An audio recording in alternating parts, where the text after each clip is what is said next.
Hey there, my name is ZW Buckley, and welcome back to my YouTube channel. I talk a ton on this channel about Ableton Live, and I really consider it one of my primary instruments. My other primary instrument is the guitar.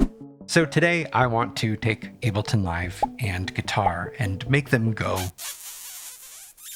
Specifically, I want to talk about 3 stock Ableton Live devices that you can use to get some really otherworldly and lush ambient guitar tones. And all 3 of these devices are not a part of the usual roster that someone might think to grab when they want to create ambient guitar tones in Ableton Live. And as a result, you can get some really unique tones by using them. So here's how the rest of the video is going to go. First, I'm going to talk briefly about the guitar and recording setup I used. That way everybody is on the same page about how these recordings got into the DAW to begin with. Then I'm going to show you each effect and apply it to the same riff so that you have some frame of reference throughout the whole video. And then finally, I'm going to show you how they can all be combined together to create a very, very cool rack. Let's jump right in.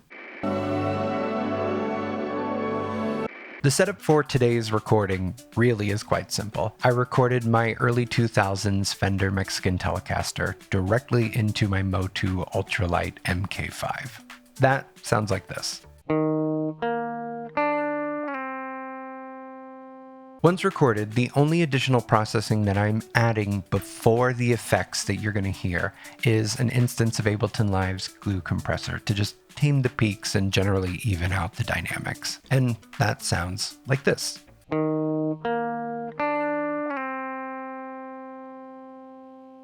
magic is all going to come from the devices that we're going to talk about next. The first effect I want to talk to you about is Shifter. Now, if you are new to Shifter, it is one of Ableton Live's real-time pitch shifting devices. What makes Shifter particularly unique is that it also has a built-in delay. If you want to know more about that in depth, you can watch this video I did all about Shifter a while back. You can click the card above me to watch that video now. So let's set the wet dry to 50-50, and let's turn on the delay. Quarter note is totally fine for now. We're going to set the feedback to 65%. And that sounds like this.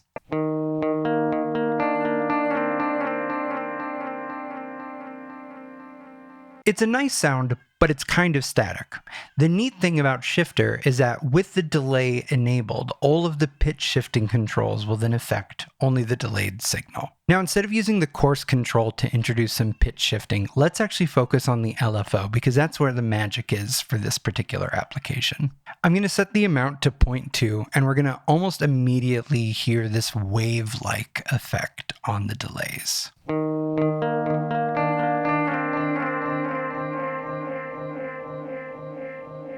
But the effect is still mono right now. To make it stereo, I'm going to introduce spin, which decouples the left channel of the LFO from the right channel.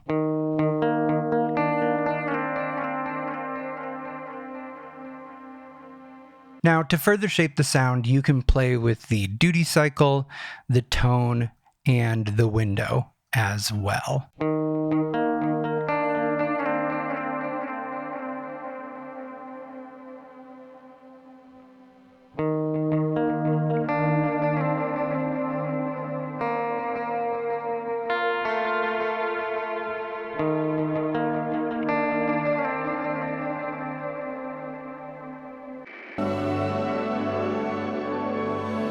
The next effect that I want to discuss is Pitch Loop 89. Funny enough, it is also a pitch shifting delay, and one that I've also made a video about in the past. Here's a card for you to click on. But it is worth talking about again, and it is a very different beast than Shifter. One of the many things that makes Pitch Loop 89 cool in particular is that it has separate sets of controls for the left channel and the right channel.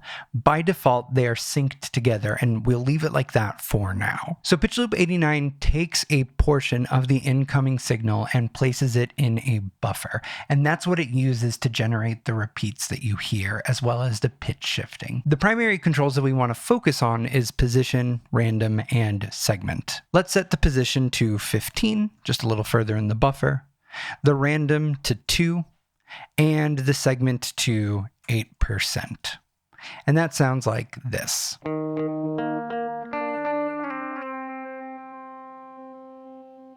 Now, because it grabs a portion of the incoming signal and places it in the buffer, it can actually produce a reverse delay sound. And to my knowledge, it's the only delay in Ableton Live that can actually do that right out the box.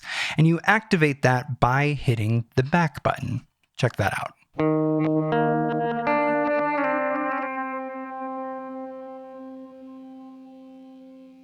Now, as I mentioned, we can control both channels independently. So I'm going to toggle the sync off so that I can set the LFO for each channel to modulate the depth of the position independently of one another. I'm going to set my left channel to 25%. And I'm going to set my right channel to 12%. I am going to change the LFO type for both to be move. And that sounds like this.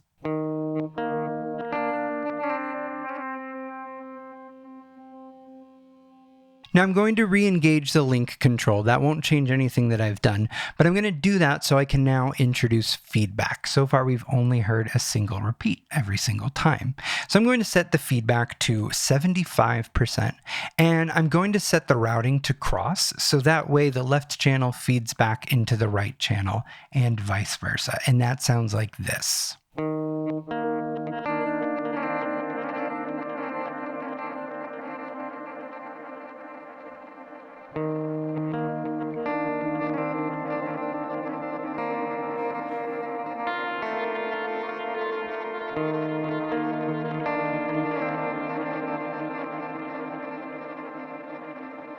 And it's worth noting too that both the left channel and the right channel have an independent high pass and low pass filter that becomes really useful if you do introduce pitch shifting using Pitch Loop 89.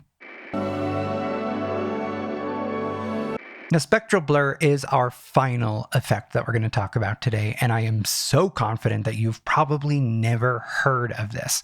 And if you have heard of it, you probably haven't used it. Like Pitch Loop 89, it is a Max for Live device that is only available by downloading it from the Packs tab of your live browser, and it is a part of a collection called Creative Extensions. Now, instead of reverberating the entire incoming signal, instead it reverberates just a portion of the frequency spectrum. And you define the portion of the frequency spectrum that is being reverberated by using the two frequency controls on the device. So I'm going to set frequency 1 to 250 Hertz, frequency 2 to 5,000 Hertz. And I'm going to set the wet dry to 50%, and I'm going to add 9 decibels of gain to the wet signal so that we can hear it balanced out against the dry signal. And it sounds like this.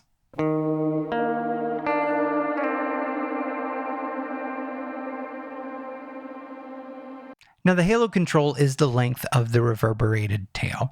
If you set it all the way to 0, you actually end up getting this cool phaser-like sound.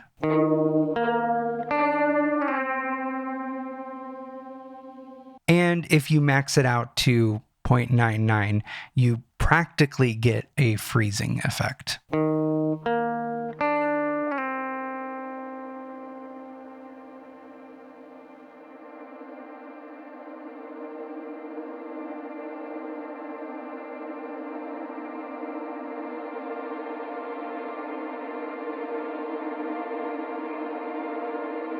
I say practically because there is an actual freeze button should you want to use that. Now, here is the really, really cool thing about Spectral Blur.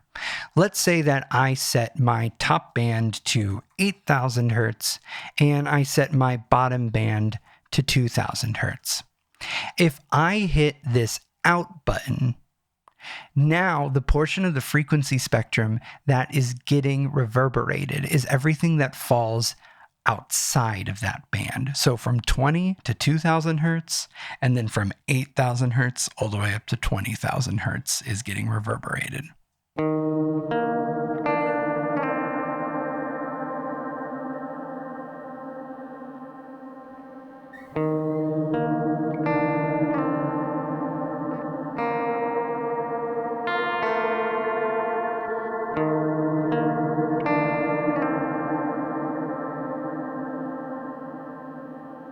It somehow creates this sound that is both simultaneously very hollow and very full at once. And it is so unique and cool and just worth knowing about. So if I turn on all three effects that we've covered so far, it sounds absolutely incredible.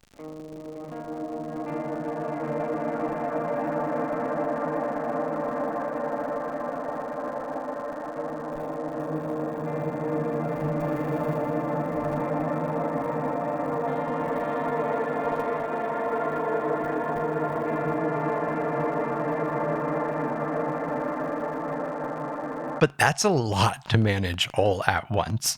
Believe it or not, I have only scratched the surface of what each of these effects can do individually.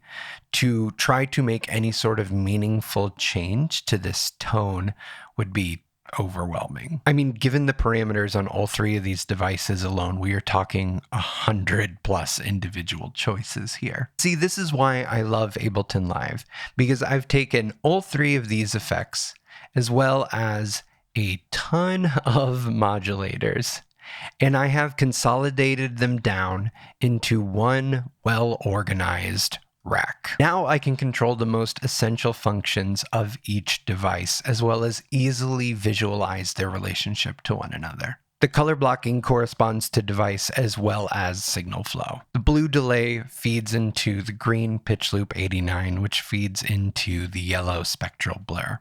The final four macros are global controls, such as feedback and modulation, that affect every single device in the chain. I've also then saved a number of my favorite macro variations so that I can recall presets, essentially. Let's hear how this sounds.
This rack is available to purchase over on my website, zwbuckley.com.